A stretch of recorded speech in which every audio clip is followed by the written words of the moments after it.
तो middle east की जंग में रूस की एंट्री के साथ ही सामरिक और राजनयिक समीकरण तेजी से बदलते दिख रहे हैं। रूस के सेंट पीटर्सबर्ग में ईरान के विदेश मंत्री अरागची ने पुतिन से मुलाकात की है, जिस दौरान रूस ने ईरान को खुले समर्थन की बात कही है। पुतिन ने शांति की बात के साथ यह भी कहा कि ईरान अपनी आजादी की लड़ाई लड़ रहा है। रूस का मजबूत साथ मिलते ही ईरान के हौसले बुलंद हो गए हैं।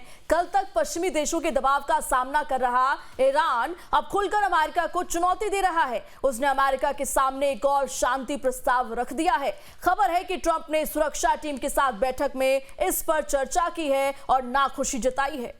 वहीं हॉर्मुज में एक बार फिर तनाव बढ़ गया जब ईरानी तेल ले जा रहे 2 ऑयल टैंकर को अमेरिकन नेवी ने जब्त कर लिया। ईरान ने इसका विरोध किया है। इस टकराव के बाद अंतर्राष्ट्रीय बाजार में तेल की कीमत एक बार फिर बढ़ गई है। इन सब के बीच संयुक्त राष्ट्र में एनपीटी पर चर्चा हो रही है।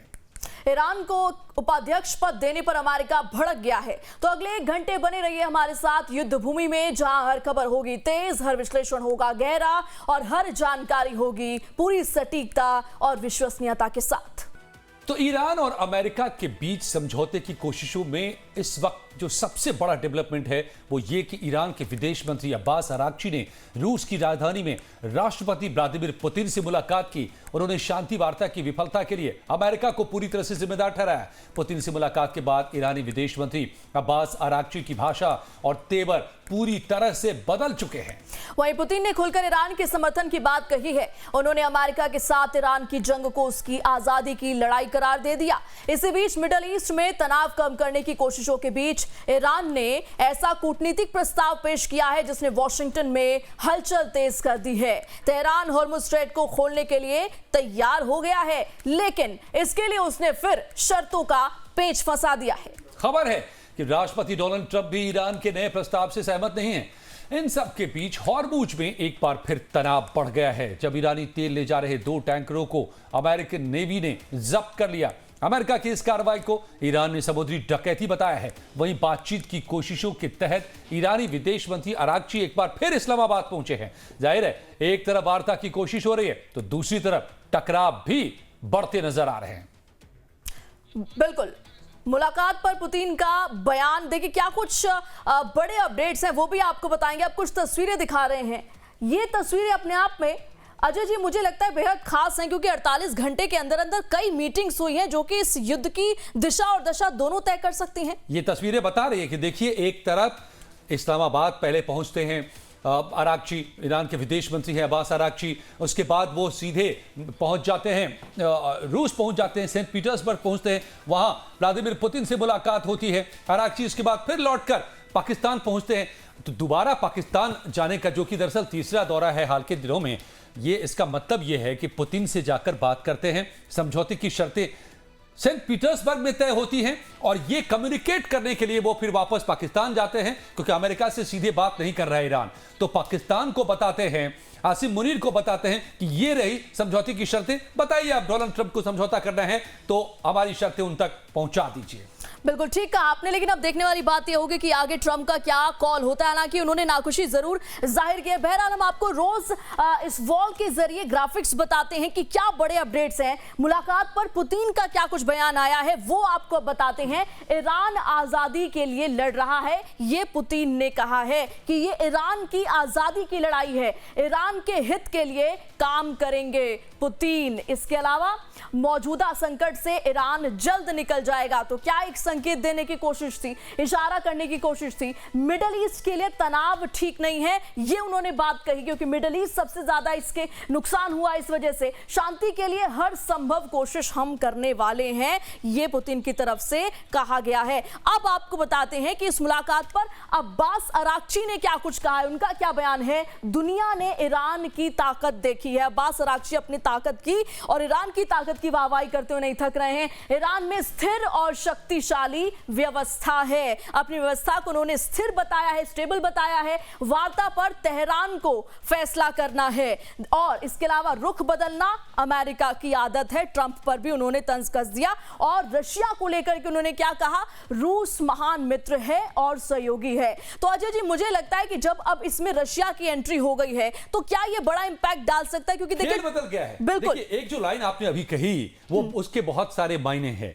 व्लादिमीर पुतिन कहते हैं कि ईरान के लिए ये आजादी की लड़ाई है। आप समझ रहे हैं इसका मतलब? इसका मतलब सीधे हो जाता है कि ईरान जो कुछ भी कर रहा है उसको वैलिडेट करते हैं, और ना सिर्फ वैलिडेट करते हैं बल्कि अमेरिका का एग्रेशन बताते हैं। आजादी की लड़ाई आप कब लड़ते हैं? जब कोई आपके ऊपर हमला कर दे, जब कोई आपकी आजादी को छीनना चाहे।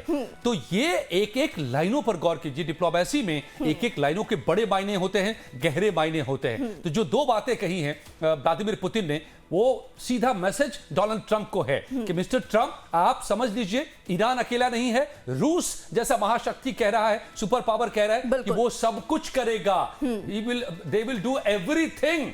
तो एक रिवॉल्यूशन के तौर पर इसे देख सकते हैं कि एक रिवॉल्यूशन ये जरूर है, इसको हल्के में ना आका जाए। बहरहाल सर, मैं वापस लौटते हैं, आपसे चर्चा को आगे बढ़ाएंगे, लेकिन क्या बड़े अपडेट्स हैं ये भी आपको ग्राफिक्स के जरिए बता देते हैं। आज के बड़े अपडेट्स, अब्बास अरागची ने पुतिन से मुलाकात की, ये देखिए सबसे बड़ा अपडेट है। रूस ने ईरान के प्रति खुला समर्थन जताया है, खुल करके रूस अब वापस आया है। हालांकि बैक में हमेशा से था। रूस हर संभव कोशिश करेगा, ईरान आजादी के लिए लड़ रहा है। पुतिन ने, जैसा कि हमने आपको बताया कि ये जो लड़ाई है वो ईरान की आजादी की लड़ाई है। ट्रंप ने ईरान का नया शांति प्रस्ताव ठुकरा दिया है। नाखुश हैं ट्रंप, उनके नए मांगों से। रूस से अरागची फिर इस्लामाबाद पहुंचे हैं। इस पर हम चर्चा करेंगे, जानने की कोशिश करेंगे कि 48 घंटे में तीसरी बार का यह दौरा क्या समझाता है, क्या इशारा करता है। यूएस ने ईरानी तेल ले जा रहे जो नाव थे उन पर अटैक किया। अमेरिकी सेना की कार्रवाई से ईरान जरूर भड़का है।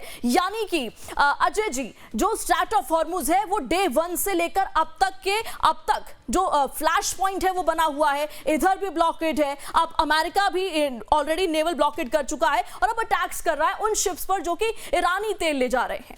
देखिए, बहुत ही साफ है, इस युद्ध में अमेरिका ने हमला किया जिन लक्ष्यों को तय करके, या बताया हमले के बाद जो लक्ष्य उसके थे, ईरानी रिजीम को चेंज करना, बैलिस्टिक मिसाइल प्रोग्राम को खत्म करना और न्यूक्लियर प्रोग्राम को खत्म करना, कुछ भी अचीव अमेरिका नहीं कर पाया। उल्टा हुआ ये कि ईरान ने हॉर्मुज पर कंट्रोल कर लिया। और हॉर्मुज पर क्यों कंट्रोल किया? हॉर्मुज पर कंट्रोल करके दुनिया पर दबाव बढ़ाने के लिए। 20% ऑयल सप्लाई यहीं से है दुनिया का। तो 20% अगर ऑयल सप्लाई रुक गया तो पेट्रोल डीजल के दाम बढ़ गए पूरी दुनिया में। अमेरिका में महंगाई से हाहाकार है, पूरी दुनिया का दबाव डोनाल्ड ट्रंप पर आए। तो ये एक ऐसी नस पकड़ी ईरान ने जिससे ट्रंप घिर गए चारों तरफ से, पूरी दुनिया के दबाव में आ गए, घरेलू दबाव में आ गए। तो इसीलिए इस वक्त फ्लैश पॉइंट यही बना हुआ है। अब इसमें जो देखिए बड़ा दांव खेल दिया है इस वक्त ईरान ने कह दिया है कि हॉर्मुज हम खोल देंगे, न्यूक्लियर प्रोग्राम पर आप बात अभी नहीं कीजिए, बाद में करेंगे। यही लेटेस्ट जो प्रस्ताव है। क्या इस पर होगा? पूर्णिमा नाथ साहब भू राजनीतिक विशेषज्ञ हैं, हमें बताएंगे, समझाएंगे, हम उनसे समझेंगे। मेजर जनरल अनुज माथुर साहब रक्षा विशेषज्ञ हैं। हॉर्मुज में जो कुछ चल रहा है, जो फ्लैश पॉइंट बना हुआ है, क्या यहां पर हो सकता है? कर्नल शिवदान सिंह साहब रक्षा विशेषज्ञ हैं। लेकिन सबसे पहले, क्योंकि डिप्लोमेटिक वॉर इस वक्त चल पड़ा है, पूर्णिमा नाथ जी से हम समझना चाहेंगे। पूर्णिमा जी, अब्बास अरागची पाकिस्तान में मैसेज देते हैं अमेरिका को, वहां से पहुंच जाते हैं सेंट पीटर्सबर्ग, वहां से पुतिन का बयान आता है कि यह आजादी की लड़ाई है ईरान की, हम पूरी तरह से ईरान के साथ हैं। फिर वापस इस्लामाबाद पहुंचते हैं अरागची, यानी स्क्रिप्ट लिखी जाती है सेंट पीटर्सबर्ग में और मैसेजिंग का काम थ्रू आसिम मुनीर ट्रंप को हो रहा है। और मैसेज सीधा है कि ईरान नहीं झुकेगा, आप न्यूक्लियर प्रोग्राम बंद करवाने की बात अभी बंद कीजिए तो हम हॉर्मुज खोल देंगे। क्या चल रहा है? What is happening? Thank you so much for having me. नमस्ते, जय हिंद। पहली बात तो ये है कि ये अगर प्रस्ताव देंगे, मेरे ख्याल से जो यहाँ पे वर्ल्ड प्रॉफिटियरिंग नेक्सस है, जो इंडस्ट्रियल कॉम्प्लेक्स है, मिलिट्री इंडस्ट्रियल कॉम्प्लेक्स है, वो ये वार बंद नहीं होने देंगे, क्योंकि उसमें उनका फ़ायदा है, उसमें उनका पैसा बनता है। और हमारी जो यहाँ पे पॉलिटिशियंस है, वेदर डेमोक्रेट्स हो रिपब्लिकन्स हो, रियली पार्टी डजंट मैटर। ये the entire supply chain of money making business जो है डिफेंस इंडस्ट्री लेकर, ये आपको कहीं नहीं मिलेगा दुनिया में, और कोई कंट्री में नहीं मिलेगा। हमारी defence budget 1 trillion, that is the most of any department in the entire federal government। उसमें आपको आज प्रेसिडेंट ट्रंप लिटरली जा रहे हैं 1 से 1.5 ट्रिलियन डॉलर बनाने के लिए। आप उसके बाद आज जो सिचुएशन है, आप 10 नहीं 15 कंट्री का बजट आप ऐड कर लीजिए और देख लीजिए 1 ट्रिलियन आता है कि नहीं। तो at the end of the day ये हमारी इकोनॉमी वॉर पे डिपेंडेंट है और they want to make money. मैं कुछ देर पहले मैं लिंजी ग्रैम की ट्वीट पढ़ रही थी। It is very interesting. वो actually it's very, first of all it's interesting है प्रेसिडेंट ट्रम्प अपने आप को नो वॉर प्रेसिडेंट के हिसाब से उन्होंने अपने आप को प्रेजेंट करके जीत के आए। अब वो लिंजी ग्राम जैसे लोग जो वॉर मॉन्गर है वो एक्चुअली प्रेसिडेंट ट्रम्प को भी गाली दिए पहले। अब उनको लिटरली एंडोर्स भी कर चुके हैं और वो बोल रहे हैं कि प्रेसिडेंट ट्रम्प को कि I hope you stick to your guns, कि जो भी वो लोग प्रस्ताव डालेंगे आप अमेरिका की बात सुनेंगे और प्रस्ताव को एक्सेप्ट नहीं करेंगे। This is very interesting situation. अभी कुछ दिन पहले प्रेसिडेंट ट्रम्प ने रशिया पे सैंक्शंस थोड़ा हल्का किया था ना because of the oil situation. अब थोड़ा सा एक्सटेंड भी किया है। ईरान पे भी वार के बीच में भी हम लोग ये देखे, लेकिन बट कल भी ऐसा सिचुएशन था कि प्रेसिडेंट ट्रम्प सोच रहे थे कि प्रस्ताव एक्सेप्ट करेंगे या नहीं करेंगे। उसकी वजह से मार्केट जो आज सवेरे खुलेंगे वो भी थोड़ा सा पॉजिटिव खुलेंगे, ये आशंका। तो idea is that he is actually manipulating our market is something that is massively concerning. पहले हम लोग करप्शन कहीं और देखे हैं, यहाँ पे भी करप्शन था कि, लेकिन लोग करप्शन या पॉलिटिशियन जो करप्शन करते थे ना अंदर करते थे। ये प्रेसिडेंट ट्रम्प और उनके फैमिली और उनके जो क्रोनीज, बिजनेस क्रोनीज है, ये लोग तो सामने कर रहे हैं corruption. This is a fascinating thing that we are witnessing at this point of time. आज कुछ दिन पहले, 2 दिन पहले जो assassination attempt हमें दिखाया गया था, I didn't feel it was genuine at all. We'll see exactly what comes in terms of investigation. But मैं आपको फैक्ट बताती हूँ, within 1 hour आपको नाम ऑफ द परपेट्रेटर, उसका एड्रेस, उसका जगह, उसका मैनिफेस्टो सब पब्लिक करा गया है। दिस हैज नेवर हैपेंड इतनी जल्दी। इसका मतलब क्या है? हमें तो ऐसे ही लग रहा है कि वो प्री प्लान्ड है। आपने 7-8 शूटिंग किया है, किसी को नहीं लगा।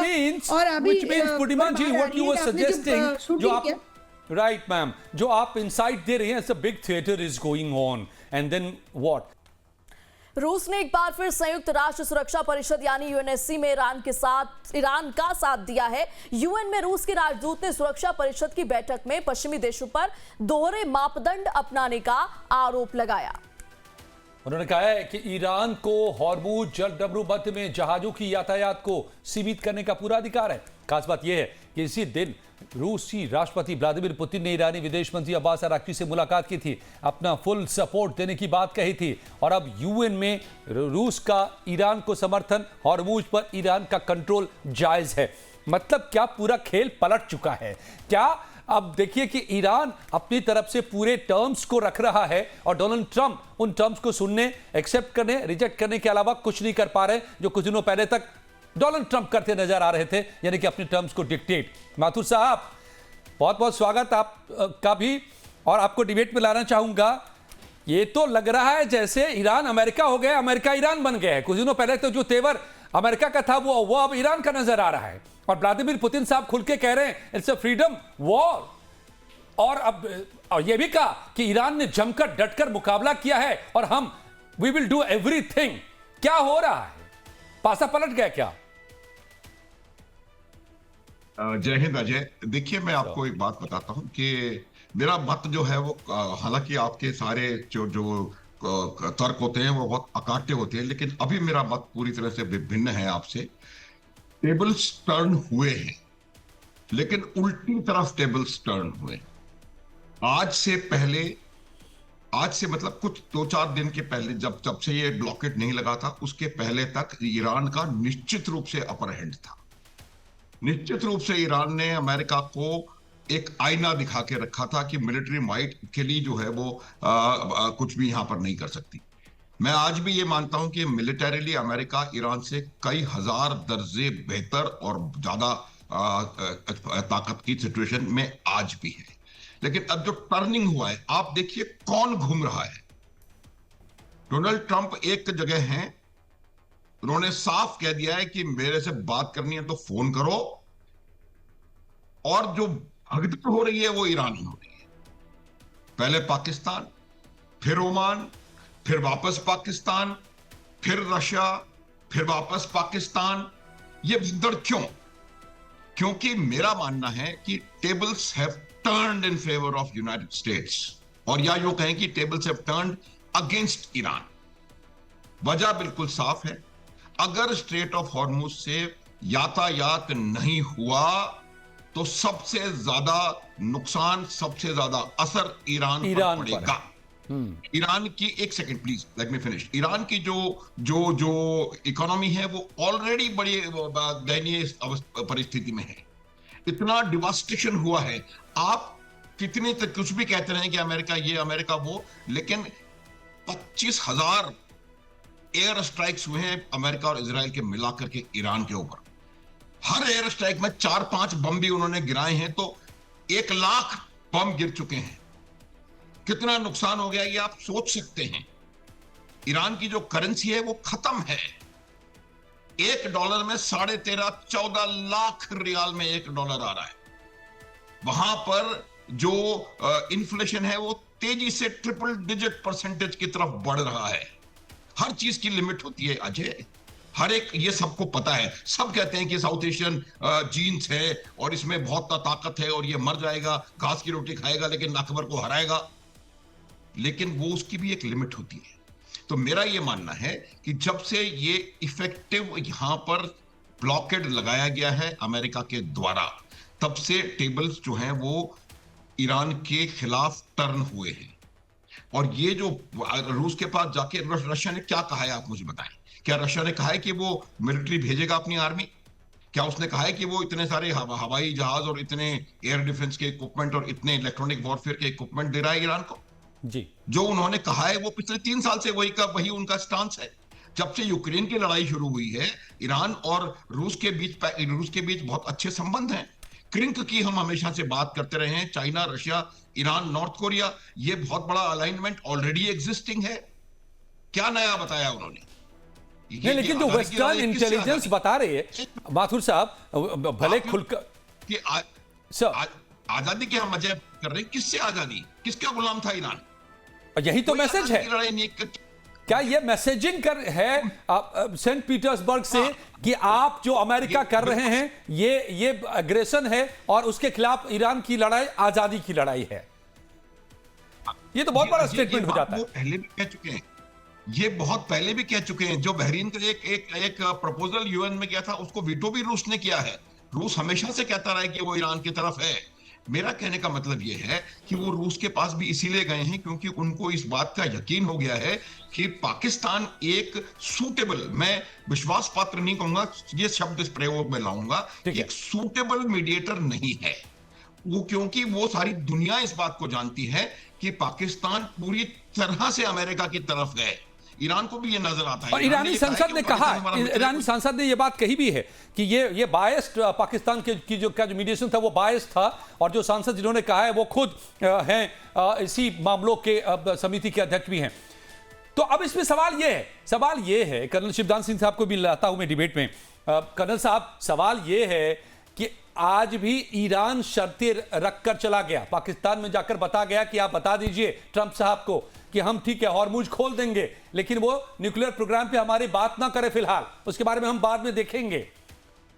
तो ट्रंप साहब के पास क्या विकल्प है? आप वो कह रहे हैं कि हम फिर से, आज ही धमकी दी है कि फिर से हम अटैक कर देंगे, बॉम्ब गिरा देंगे। क्या वो ऐसा कर पाएंगे? देखिए, ऐसा है कि अमेरिका ने ईरान को पूरी तरह से, जिस तरह से जनरल साहब ने बताया है, इतने एयर अटैक्स करके ईरान के जो बेसिक इंफ्रास्ट्रक्चर है, जो आधारभूत ढांचा जिसको बोलते हैं, उसको काफी सारा उसको काफी डैमेज किया गया है। 70 to 80% जो बेसिक जो इंफ्रास्ट्रक्चर है ईरान का, वो डैमेज हो चुका है।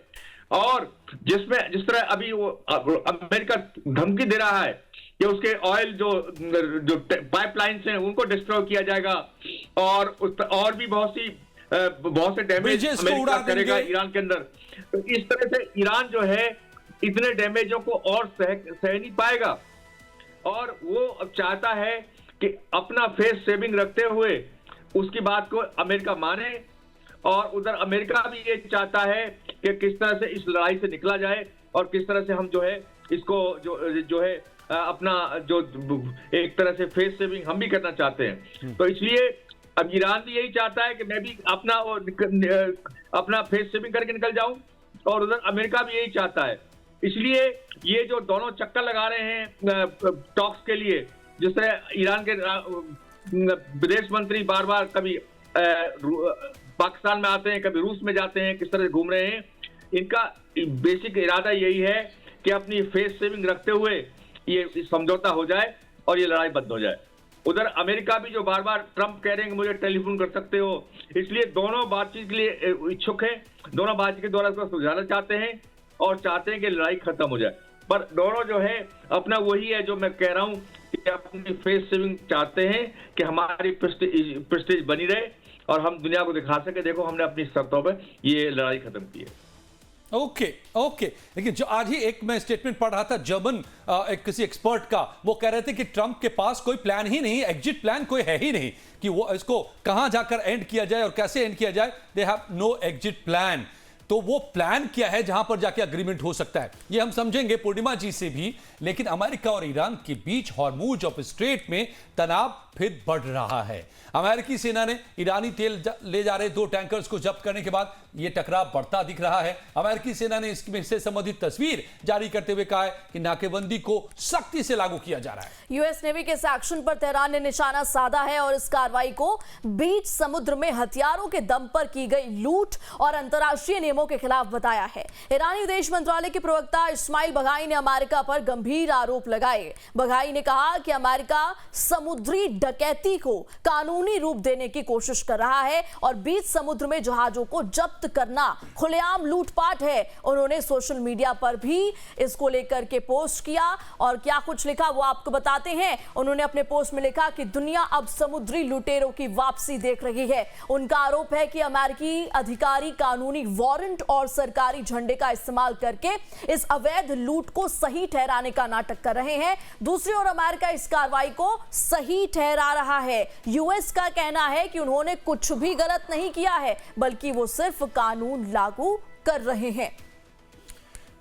और अमेरिका और ईरान के बीच दूसरे दौर की शांति वार्ता की योजना अचानक ठप होने से अंतर्राष्ट्रीय बाजार में कच्चे तेल की कीमतों में फिर से आग लग गई है। ग्लोबल बेंचमार्क ब्रेंट क्रूड 3% से ज्यादा की छलांग लगाकर $109 प्रति बैरल के पार निकल गया है। हालांकि ऊंचे स्तरों पर मामूली मुनाफा वसूली के बाद ये $108.04 के आसपास ट्रेंड कर रहा है। पिछले एक महीने में ब्रेंट क्रूड की कीमत 13% चढ़ चुकी है। अमेरिका और ईरान के बीच बातचीत के रास्ते बंद होने और संघर्ष विराम की उम्मीदें धुंधली पड़ने से निवेशकों में डर का माहौल है। पिछले एक हफ्ते में ही ब्रेंट क्रूड की कीमतों में 10% से ज्यादा की बढ़ोतरी दर्ज की गई है, जिससे यह साफ है कि बाजार कूटनीतिक विफलता को लेकर बेहद संवेदनशील है। अब आपको कुछ जो ग्राफिक्स हैं वो भी दिखा रहे हैं कि एक महीने में कितनी बढ़ोतरी हुई है, अभी क्या स्टेटस है। और कुल मिलाकर देखिए अजय जी, बेशक दोनों मोर्चों पर अभी कंफ्यूजन है, टोन डाउन देखने को मिल रहा है, फिर बातचीत होने की कोशिश हो रही है और फिर लिस्ट तैयार कर दी जा रही है कि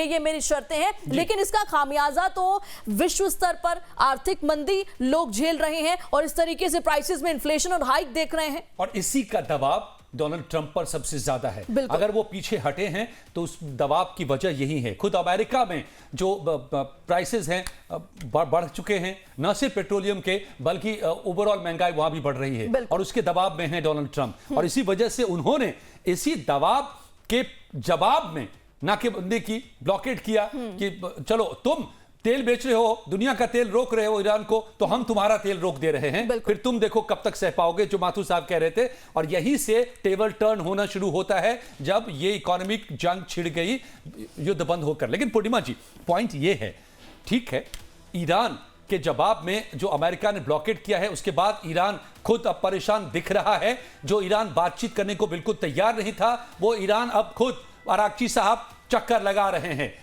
इस्लामाबाद से लेकर के सेंट पीटर्सबर्ग तक के। लेकिन शर्तें अभी भी ईरान ही रख रहा है। डोनाल्ड ट्रंप के पास एग्जिट प्लान क्या है, कहां जाकर के वो मानेंगे, किस बात को वो एक्सेप्ट करेंगे, यह भी एक खबर आई है कि विचार कर रहे हैं वो, जो अभी ताजा प्रस्ताव दिया ईरान ने कि न्यूक्लियर प्रोग्राम पे बाद में बात करेंगे, फिलहाल आइए मिलकर के हॉर्मुज खोल देते हैं। देखिए वो डोनाल्ड ट्रंप फंस गए हैं। डोनाल्ड ट्रंप फंसे कैसे हैं? यहाँ पे जो उनका अप्रूवल रेटिंग है, it's at least at the latest numbers, आप 15 to 20% ओवरऑल नैरो नंबर पे देख लीजिए। This is a disastrous situation for a second term return president.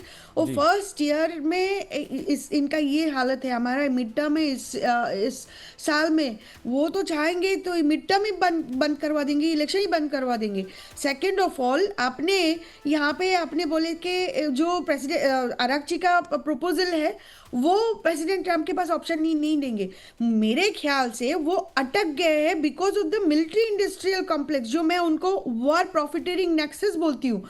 वो लिटरली उनको एक्सेप्ट ही नहीं करने देंगे ये, बिकॉज यू करेंगे तो उनको दवा कैसे डालेंगे ईरान के ऊपर? तो वो चलता रहेगा। ये जो युद्ध उन्होंने छेड़ी है, ये एक दिन का युद्ध नहीं है, ये चलता रहेगा।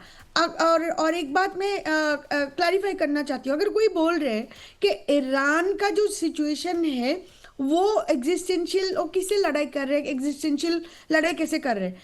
इनके ऊपर 47 ईयर्स तक, 47 नहीं, I have to be very clear about it, 73 years से उनके ऊपर वेस्टर्न कंट्रीज, स्पेशली पहले ब्रिटिश था, उसके बाद अमेरिका भी आ चुका था, दबा डाल के वहाँ से ऑयल चोरी कर रहे थे। But at the end of the day आज उनके पास ऑयल है, और इसीलिए वेस्टर्न कंट्रीज उनके ऊपर दबाव डाल रहे हैं। अगर उनके पास कुछ भी नहीं होता तो फिर वेस्टर्न कंट्रीज का क्या जरूरत था ईरान के ऊपर इतने सैंक्शंस लगाने की? लिटरली 13,000 सैंक्शंस लगा के बैठे हुए उनके ऊपर। और मुझे एक कंट्री के नाम बता दीजिए जो 50 साल के बाद सिर्फ अपना ही ख्याल नहीं रख रहे, अपने कंट्री का ख्याल नहीं रख रहे, लेकिन वो रिटालिएट कर रहे। किसको कर रहे हैं? सबसे पावरफुल कंट्री जिसको माना जाता है उसको। अब डोनाल्ड ट्रंप बार बार हमें ये बताया जाता है कि उनसे पहले सब डम थे, उनसे पहले ये कंट्री खत्म हो चुका था। आज हमारी कंट्री की क्या सिचुएशन है?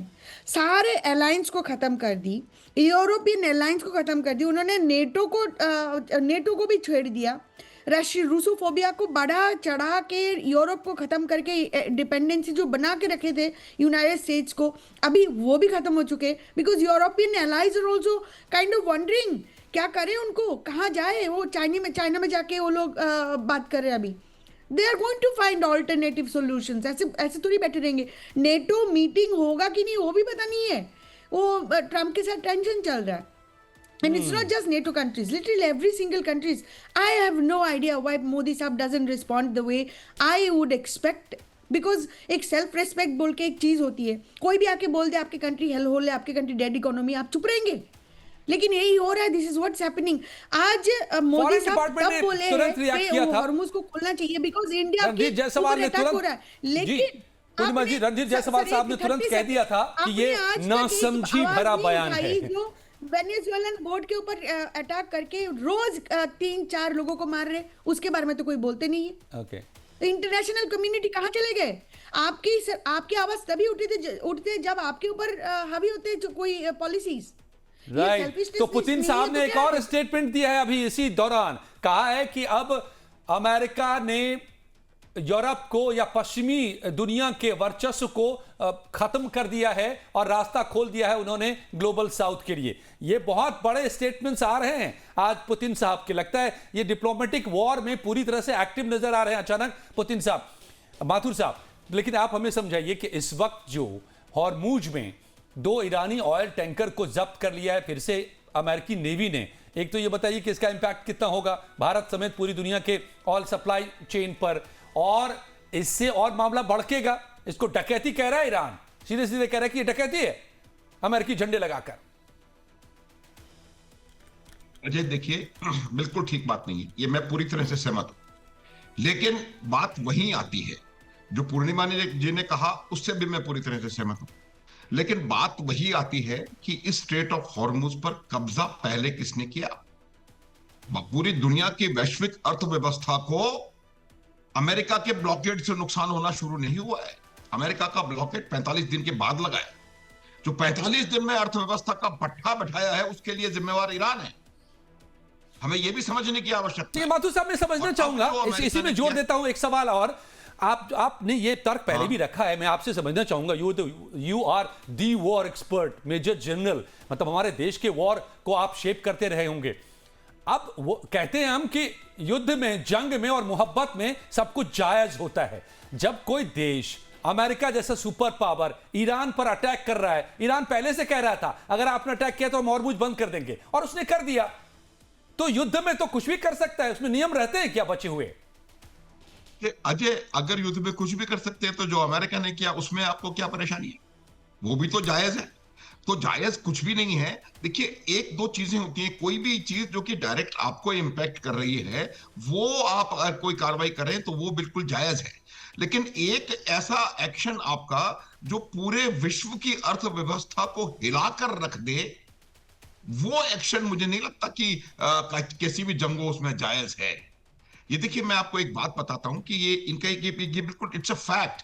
आज से कोई 6-8 महीने पहले एक इंटरव्यू हुआ था जब अली खamenei मौजूद थे, उनके जो डिफेंस एडवाइजर थे उनका इंटरव्यू था, और उनसे पूछा गया था कि आपके ऊपर इतने 10-12-15 हजार सैंक्शंस लगे हुए हैं, आप स्ट्रेट ऑफ हॉर्मुज का कुछ क्यों नहीं करते? तब उन्होंने कहा था कि हम उस समय स्ट्रेट ऑफ हॉर्मुज में कुछ करेंगे जब हमारे लिए एग्जिस्टेंशियल थ्रेट होगा। और अगर अभी उन्होंने ये किया है, इसका अर्थ बिल्कुल साफ है। जो हम बार बार कह रहे हैं कौन जीत रहा है, कौन हार रहा है, किसका अपर एंड है, किसका लोअर एंड है, उससे पता पड़ना चाहिए कि कहीं ना कहीं ईरान को यह लगा है कि अब उनके एग्जिस्टेंस का प्रश्न है। और ये एग्जिस्टेंस का जब प्रश्न आया तब उन्होंने स्ट्रेट ऑफ हॉर्मुज को बंद करने का प्रयास किया। और उस समय भी ईरान को देखिए, ईरान ने जो बंद किया था उन्होंने कंडीशनली उसको बंद करके रखा हुआ था कि जिसको वो चाह रहे थे चला जाए, जिससे पैसा ले रहे थे उसका पैसा ले ले। ये चीज मुझे लगता है ये बात सही नहीं थी।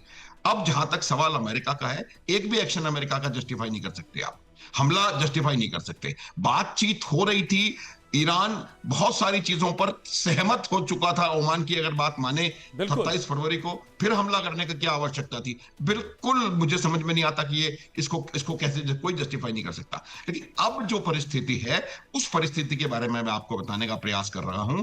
स्ट्रेट ऑफ हॉर्मुज के बंद होने से, अब देखिए मैं आपको बताता हूं, ये बात हम शुरू से करते आ रहे हैं कि 20 से 22% दुनिया की एनर्जी जो है स्ट्रेट ऑफ हॉर्मुज से अफेक्टेड है। उस 20-22% में से बाकी दुनिया ने ऑल्टरनेटिव निकालने शुरू कर दिए हैं। यहां से जो 20-22% एनर्जी थी उसका 10-12% ऑलरेडी ऑफसेट हो गया है ईस्ट वेस्ट पाइपलाइन से। 70 से 80 लाख बैरल पर प्रतिदिन सऊदी अरब नीचे भेज रहा है रेड सी से। उसी प्रकार से फुजैरा को खोल करके वहां ऑल्टरनेटिव निकाल रहे हैं। कई देशों ने कई और देशों से तेल लेना शुरू कर दिया है। तो जो निर्भरता थी वो ऑलरेडी कम हो गई है पूरी दुनिया की इस जगह पर पिछले 2 महीने के बीच में, क्योंकि आपको तैयारी करनी पड़ेगी। अब जो असर हो रहा है इसके बंद होने का, मैक्सिमम असर ईरान पर हो रहा है, क्योंकि ईरान की हर चीज इसके ऊपर निर्भर है। ईरान की 65 से 75% जो आयात की जो इनकम है वो तेल और गैस के निर्यात पर निर्भर है। अब जब तेल और गैस का निर्यात प्रभावित हो जाएगा तो आपके पास जो हॉट करेंसी है वो कहां से आएगी? आपकी ऐसे हालत खराब है। $1 में 14.5 लाख रियाल में $1 आ रहा है। तो उसके बाद अगर ये दूसरा जो बड़ा इफेक्ट होगा, अजय, ये बात समझने की आवश्यकता है। आपका जो प्रोडक्शन ऑयल का वो लगातार चल रहा है, लेकिन उसका भंडारण करने के लिए आपके पास सीमित रिसोर्सेज हैं। प्रोडक्शन होता था, मान लीजिए 5 लाख बैरल प्रतिदिन हो रहा था, तो 5 लाख बैरल बाहर जा रहे थे। अब वो जाने बंद हो गए। आपके पास अगर 50 लाख बैरल का भी स्टोरेज है तो एक बार 50 लाख बैरल हो गया तो उसके बाद आप क्या करेंगे? आपके कुओं में प्रोडक्शन कम करना पड़ेगा, आपको कई कुएं बंद करने पड़ेंगे। ऐसी हालत में आपकी ऐसे पिटी पिटाई इकोनॉमी है, ऐसी हालत में इतना बुरा हाल हो जाएगा। इसीलिए आपको डेस्परेशन नजर आ रहा है ईरान में। और डेस्परेशन इसीलिए है कि अगर 2-3 हफ्ते ये ब्लॉकेड इफेक्टिव लगा रहा तो ईरान बिल्कुल घुटनों पर होगा। ये मैं आपको गारंटी से बता सकता हूं साफ तौर पे। और ये दिख रहा है कोई और जरिया नहीं है, बिल्कुल कोई और जरिया नहीं है यहां से ऑयल को बाहर निकालने का। और ट्रंप साहब ने कोई ये नहीं कह सकता कि मैं बाई एयर भेज दूंगा या बाई रोड इसका ट्रांसपोर्टेशन हो जाएगा। जी, ट्रंप साहब ने एक स्टेटमेंट भी कल दिया है कि ईरान की पाइपलाइनें फट जाएंगी अगर प्रोडक्शन जारी रहा और तेल उनका सप्लाई नहीं हो रहा है और उसको बंद करेंगे अगर, तो भी पाइपलाइनें फट जाएंगी। पूर्णिमा जी रिस्पॉन्ड करना चाह रही हैं और पूर्णिमा जी के पास मुझे जाना भी है समझने के लिए कि फिर नेक्स्ट स्टेप क्या वो देख रही हैं। पीस रूम में हम इस पर बात करेंगे कि आफ्टर ऑल इन तमाम कॉम्प्लेक्सिटीज के बीच में पीस का रास्ता कौन सा निकलता दिख रहा है। रूस का साथ मिलने के बाद ईरान ने एक बार फिर अमेरिका के सामने शांति प्रस्ताव पेश किया है। उसके पहले प्रस्ताव को ट्रंप खारिज कर चुके हैं, अब उसने संशोधित प्रस्ताव पेश किया है। सूत्रों के मुताबिक तेहरान के इस प्रस्ताव में एक रणनीतिक अदला बदली की बात कही गई है। ईरान ने प्रस्ताव दिया है कि अगर अमेरिका उस पर लगी आर्थिक नाकेबंदी और प्रतिबंधों को पूरी तरह खत्म कर देता है तो वो हॉर्मुज स्ट्रेट को अंतर्राष्ट्रीय व्यापार के लिए पूरी तरह खोल देगा। उसका कहना है कि अमेरिका नाकेबंदी हटाए और ईरान पर हमले बंद करे, साथ ही परमाणु मुद्दे पर चर्चा फिलहाल टाल दिया जाए तो टकराव खत्म हो जाएगा और ईरान हॉर्मुज पर पाबंदियां हटा लेगा। हालांकि इस प्रस्ताव का सबसे बड़ा पेच यह है कि इसमें ईरान ने अपने परमाणु कार्यक्रम पर किसी भी चर्चा को फिलहाल स्थगित करने की शर्त रख दी है। अमेरिकी राष्ट्रपति डोनाल्ड ट्रंप इस प्रस्ताव को मानने के लिए तैयार नहीं है। मीडिया रिपोर्ट के मुताबिक ट्रंप ने राष्ट्रीय सुरक्षा अधिकारियों के साथ बैठक में साफ किया कि ईरान के परमाणु प्रोग्राम के मुद्दे को सुलझाए बिना किसी भी समझौते पर आगे बढ़ना संभव नहीं है। प्रशासन का मानना है कि ईरान एक बार फिर शर्तों के जाल में उलझाकर मुख्य मुद्दे से ध्यान भटकाने की कोशिश कर रहा है। हालांकि ईरान के प्रस्ताव पर अमेरिका के जवाब पर आधिकारिक बयान का इंतजार है। ईरान चाहता है कि वो हॉर्मुज खोल दे और उसके बदले उसे छूट भी मिल जाए, लेकिन अमेरिका का कहना है कि असली समस्या उसका परमाणु प्रोग्राम है। तो हॉर्मुज स्ट्रेट को लेकर बढ़ते तनाव के बीच ईरान के विदेश मंत्री अब्बास अरागची एक बार फिर पाकिस्तान पहुंचे हैं और ये पिछले 48 घंटे में उनकी तीसरी पाकिस्तान यात्रा है। ये दौरा ऐसे समय में हो रहा है जब ईरान और अमेरिका के बीच तनाव कम करने के लिए कूटनीतिक प्रयास तेज हैं। पाकिस्तान आने से पहले वो रूस और ओमान जैसे देशों में भी बड़े नेताओं से मिल चुके हैं। पाकिस्तान मुख्य रूप से ईरान और अमेरिका के बीच संदेशों के आदान प्रदान और बातचीत करवाने में मदद कर रहा है। इसके पहले अरागची ने सेंट पीटर्सबर्ग में रूसी राष्ट्रपति व्लादिमीर पुतिन के साथ बातचीत की। वहां द्विपक्षीय संबंधों और क्षेत्रीय घटनाओं पर चर्चा भी दोनों के बीच में हुई, जिसके बाद कई बयान भी सामने आए हैं अरागची की तरफ से भी और व्लादिमीर पुतिन की तरफ से भी, जो हमने आपको बताया है। पूर्णिमा नाथ जी जियो पॉलिटिकल एक्सपर्ट हमारे साथ, मेजर जनरल अनुज माथुर साहब रक्षा विशेषज्ञ जुड़े हुए हैं। पूर्णिमा नाथ जी, तो जो बात पीछे अब आप कहना चाह रही थी, माथुर साहब जो कुछ कह रहे थे, और अब हम पीस रूम में बात कर रहे हैं कि पीस किस तरफ जाता दिख रहा है आपको, उसका रास्ता क्या बनता दिख रहा है, डोनाल्ड ट्रंप के पास एग्जिट प्लान क्या नजर आ रहा है? देखिए, thank you so much for having me.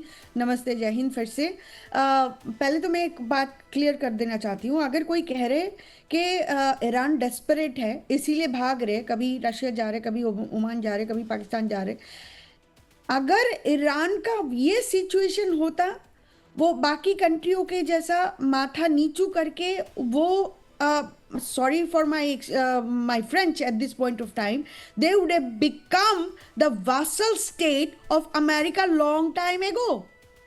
उन्होंने किसको टारगेट किया? उन्होंने अमेरिका को टारगेट किया।